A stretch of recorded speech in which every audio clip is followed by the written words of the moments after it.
hace un tiempo que uno viene observando que desde el Congreso de la República lo único que uno escucha es: se aprobó tal préstamo, se aprobó tal préstamo, se aprobó tal préstamo. Y bueno, la deuda pública en los últimos 3 años ha sido más grande, se ha acumulado una deuda pública mucho más grande que en toda la República desde su nacimiento hasta el 2020. Y uno se pregunta, ¿acaso esto no tiene límite? O sea, en la República Dominicana no se cuenta con un liderazgo político capaz de poder asumir con responsabilidad las riendas de la administración pública. Nosotros observamos, por ejemplo, con el caso de lo sucedido en el desnivel de la Máximo Gómez con 27, e inmediatamente el Congreso de la República aprobó un préstamo para eso.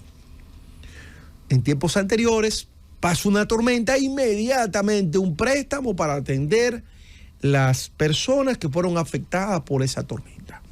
Entonces, uno se pregunta, ¿y acaso para eso no es que se hace un presupuesto nacional a los fines de reservar partidas por si se presentasen situaciones de esta naturaleza? Para todo un préstamo. La primera vez que yo escuché la palabra préstamo, lo escuché en el gobierno de Hipólito Mejía, los famosos bonos soberanos. A partir de esos bonos soberanos, en el país no se descansa de tomar préstamos, uno más que otro, pero en definitiva la política de endeudamiento. Entonces, esa política de endeudamiento, no sé quién le va a terminar de poner el cascabel al gato, porque indiscutiblemente que un país no se puede administrar como una persona con una tarjeta de crédito. Un país tiene que administrarse en función de eficientizar los dineros públicos. Y al ritmo que vamos, llegaremos a un momento de que el país tendrá que pagar el 100% de lo que produce a través de su Producto Interno Bruto, que ya es muy elevado. Entonces, nosotros tenemos que mirar hacia Puerto Rico. ¿Qué pasó con Puerto Rico? Puerto Rico era un país o un estado asociado que era próspero y tenía muchas situaciones. Muchos dominicanos iban allí a buscar trabajo y se quedaban estables, iban sus familiares y demás. Pero Puerto Rico de un momento a otro cayó en una quiebra. Y la quiebra fue tan grande que todavía ese estado asociado no se ha levantado de su crisis por la cantidad de dinero que ese estado asociado tomó prestado. Y para los dominicanos, para el liderazgo político dominicano y especialmente para este gobierno, al parecer eso no le llama la atención, porque su política de endeudamiento no para. Es todos los días un préstamo. Se cae un puente, un préstamo. Se le hizo un hoyo a una carretera, un préstamo. Hay que ampliar una avenida, un préstamo. Entonces yo me pregunto, ¿qué es lo que está pasando en este país? Porque en ese Congreso tiene que existir un liderazgo responsable. Señores, los políticos son una especie, o por lo menos los políticos que están frente a poderes públicos, son especie de buenos padres de familia, administradores. Porque usted como político, como presidente de la Cámara de Diputados, presidente del Senado, usted en su casa no gasta más de lo que usted produce. Si usted produce 1 millón, usted no gasta 3 millones. Usted se ajusta hasta lo que usted pueda producir, o quizá un poco menos para dejar algo para ahorrar. Entonces aquí nosotros estamos viendo que el Estado dominicano no tiene una previsión, no hay un ahorro interno. Y tenemos que entonces volver a mencionar al presidente Balaguer. Porque Balaguer es los mismos demócratas que han hecho a Balaguer grande. Calles, avenidas, presas, edificios, todo con recurso interno. Todo con recurso interno. Entonces, ¿dónde es que está la clave? La clave es eficientizar los recursos públicos. Entonces, ¿cómo es posible que esta carrera alocada de endeudamiento no se detiene? Yo recuerdo al senador por el Distrito Nacional, José Tomás Pérez, ya hace muchísimo tiempo, que hizo un anuncio muy importante y decía, ya el niño que no ha nacido debe un pan. O sea, cuando nosotros proyectamos esa deuda y la dividimos por la cantidad de dominicanos que hay, Señores, el que va a nacer en 50 años ya tiene una deuda. ¿Y cómo es posible esto? ¿Cómo es posible que se pueda dirigir un país sin ese nivel de responsabilidad? Vamos ahora a hacer la fiesta, que otro la pague. Vamos ahora a dejar los platos rotos, que otro sea el que lo pague. Pero ¿qué pasará? Que cuando el tema explote, ¿saben qué? La gente va a salir a buscar o lo va a identificar. Yo recuerdo cuando se armó la crisis en Argentina. Cuando se armó la crisis en Argentina, que el país cayó en default, se llama la cesión de pago, que cuando un Estado toma prestado a organismos internacionales y a instituciones internacionales, bueno, y no paga.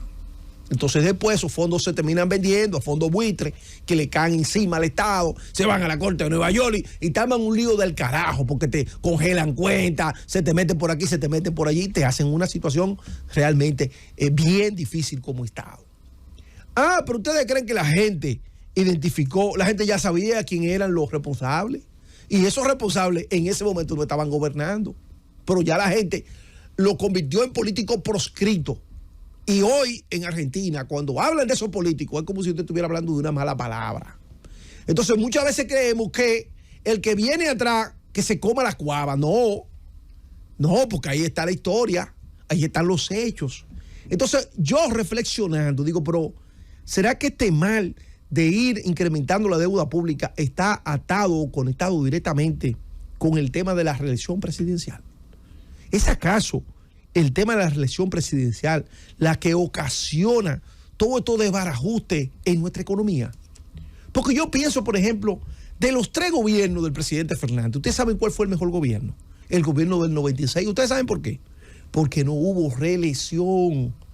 Cuando no existe esa reelección continua, los presidentes se dedican a gobernar y a hacerlo bien. A gobernar y hacerlo bien. Hace poco llamó una joven y a mí me pareció interesante la llamada que ella hizo. Pero si el presidente tiene tal característica, ¿por qué se alía con personas que tienen un historial negativo? Mi querida oyente, ¿usted sabe por qué? Por el tema de la reelección. Porque cuando usted va a una reelección, usted acepta todos los apoyos, aunque tenga que taparse la nariz. Entonces, ese tema de la reelección es lo que hace que sea preferible tomar un préstamo para intervenir la 27 con Gómez y no hacerlo con recurso interno. ¿Por qué? Porque con esos chelitos de ese préstamo se arregla eso y se hacen otras acciones gubernamentales que son muy buenas, que van en beneficio para el país. Pero en el tiempo eso le va a crear un problema serio a las nuevas generaciones. ¿Qué pasó en Grecia? Grecia, que está bajo la sombrilla de la Unión Europea. Bueno, los griegos, que son parecidos a los latinos por el calorcito que da el mar Adriático y por la luz solar que hay allí, es uno de los países más calurosos de la Unión Europea. Bueno, pues los griegos también, estilo latinoamericano, comenzaron a gastar, a diferencia de los alemanes, que producen más dinero que lo que gastan. Los griegos son al revés. Los griegos gastan más que lo que producen. Bueno, entonces Grecia cayó en una quiebra. ¿Y qué terminó pasando en Grecia? La crisis económica se transformó en crisis social, los griegos tuvieron que emigrar, bajó el empleo, el tema de la jubilación, subieron los impuestos, el que se jubilaba a tal edad, le subieron entonces un par de años más. Entonces, en definitiva, nosotros hoy podríamos estar celebrando una gran fiesta y lo estamos celebrando y bebiendo y comiendo mucho, pero mañana entonces tendremos que pagar con sangre y dolor todo este festín que nosotros estamos viendo, que no se corresponde con el dinamismo real de la economía dominicana. ¿Por qué? Porque lo que estamos es engrandando, poniendo más grande la deuda pública. Es como cuando usted en su casa, con tarjeta de crédito, usted le dice a los hijos suyos, tienen tenis, tienen ropa, tienen esto, tienen aquello. Muy bien. Pero estamos bien, papá, sí, de todo. ¿Quieren ir al cine también? Y una pizza también. Pero entonces el papá le va a decir, mis hijos, ayer le di pizza, ropa, refresco, fueron al cine, hoy no hay para comer. ¿Y por qué, papá? Porque todo lo gastamos con la tarjeta de crédito. Entonces, a ese nivel es que estamos llegando como país. Y es penoso es muy penoso porque lo que estamos viendo es una irresponsabilidad a todos los niveles. Estamos comprometiendo el presente y el futuro de las generaciones futuras de este país y nadie dice absolutamente nada. Francis.